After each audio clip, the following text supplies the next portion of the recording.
Well, hi everyone, this is Dr. Schroeder with this week's video introduction. A little bit of a delayed video introduction to week number 7 of our course in healthcare research. It was a little bit, well, I just didn't have any bandwidth. I was on a little vacation for the weekend, and while on vacation, just had no bandwidth at all. So I'm finally able to come in and um, at least have the bandwidth and the internet speed that I can go ahead and upload a video. And we're getting into the last couple of weeks of class. Week number 7, you got two things that are going on. The first is you have your qualitative research study critique due. Again, those are going to be due by Sunday. Very similar in style and format to the quantitative critique that you completed. You'll be able to use the feedback or the type of feedback that I gave on that assignment to help you with this one. They're really laid out very much the same way, where you're going to be examining a series of criterion for each of, or excuse me, applying the criterion into critique to a article that is posted and giving feedback on that. And so those will be due by Sunday, and of course those will all be graded due by next week. The grading for this week should be due, or should be done, I'm guessing, probably by the later today. It doesn't take me too long to just grade those discussion questions, so those should be graded shortly.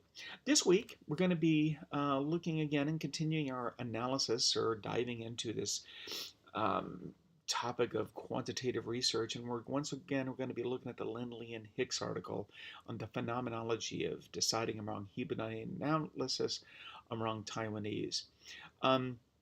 This particular study does have it. Well, first of all, it's a study that is very typical of much qualitative research.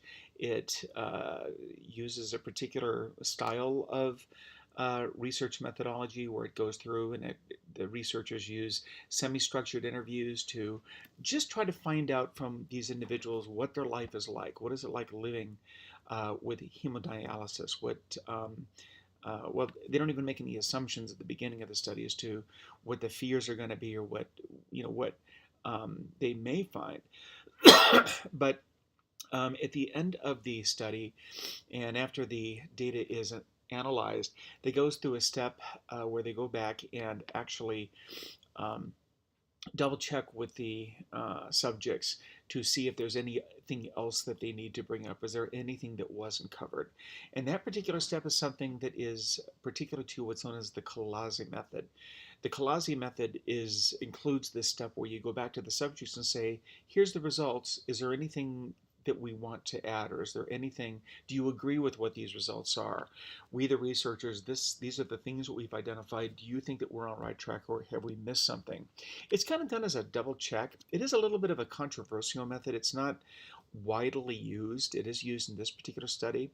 But there are some weaknesses about this study. One was even though it's a qualitative study that generally has very few subjects. You usually don't have a lot of subjects in a qualitative research study. As a matter of fact, it's not uncommon to have a qualitative research that is just one individual, and that's called a case study. You just could do a case study on the lived experience of one individual.